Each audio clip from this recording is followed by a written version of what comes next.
Souley Diop, Sokhna Mbodj, la suivante.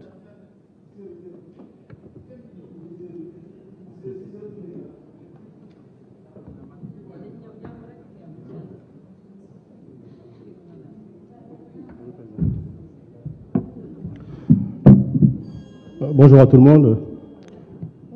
Nous sommes là donc pour travailler sur la ratification donc des différentes chartes et conventions que doit signer le Sénégal, que doit ratifier, disons, le Sénégal.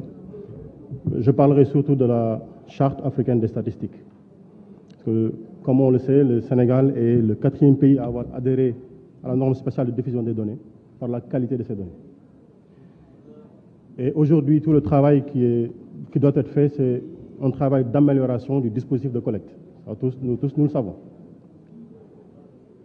Mais il y a une grande préoccupation, c'est que le constat pour les hommes du sérail qui connaissent la matière, c'est que le Sénégal est un grand pays producteur de données statistiques. Mais c'est un faible pays consommateur de données statistiques. Et la conséquence, c'est que, de tout temps, tous les travaux de collecte de données, en tout cas, n'ont jamais été financés proprement par l'État du Sénégal. C'est les bailleurs de fonds, la Banque mondiale et autres, qui collectent des données pour donner à l'État du Sénégal et qui, à son tour, n'est pas en mesure, ou bien plutôt n'est pas dans les dispositions de pouvoir consommer, assimiler et travailler sur la base de ces données qui sont collectées. C'est une préoccupation fondamentale. On aurait pu faire énormément de développement là-dessus. Je pense qu'avec la ratification de cette charte, avec l'harmonisation que cela permet, il y aura plus de rigueur et plus d'encadrement. Ça sécurisera plus davantage d'ailleurs les experts statisticiens, les meilleurs que nous avons au Sénégal, et nous permettra d'avoir désormais, donc, à nous-mêmes, Sénégal, absorber nos données. Mais ça, c'est le cadre technique. On aurait pu se prononcer sur les autres lois. Mais il y a une question d'actualité qui se pose et qui a justifié des mots qu'on peut qualifier d'assez discourtois et grossiers. Et si je devais les répéter, on a déclaré qu'il y avait des terroristes. La police, aujourd'hui, les constats qui sont faits et qui tournent autour de la situation, c'est une circulation d'armes dans ce pays-ci.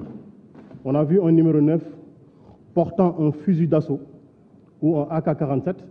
Je rappelle que dans le cadre d'une convention totalement illégale entre l'État du Sénégal et la vie commerciale bouqueuse,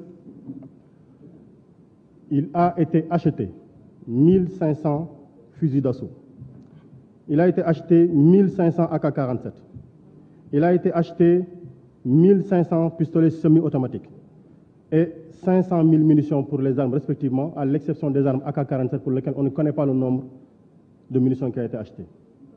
Si la police, préposée au maintien de l'ordre, nous dit qu'il y a des personnes dans ce pays qui circulent parce qu'elles sont étrangères, et jusqu'à présent le juge, le procureur, rapide, précipité à faire des conférences de presse, ne nous a pas encore donné les visages à découvert de personnes qui ont été arrêtées qui soient étrangères portant des armes. Mais le constat, c'est qu'on est en train de nous dire quelque part que aussi bien la douane que l'armée ont été complices de faire rentrer des armes au Sénégal ou ont été incapables de faire leur travail.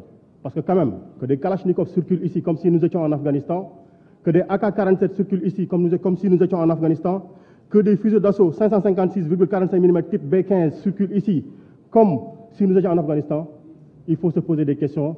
Qui a été l'auteur du manquement pour que ces armes-là puissent circuler dans la rue?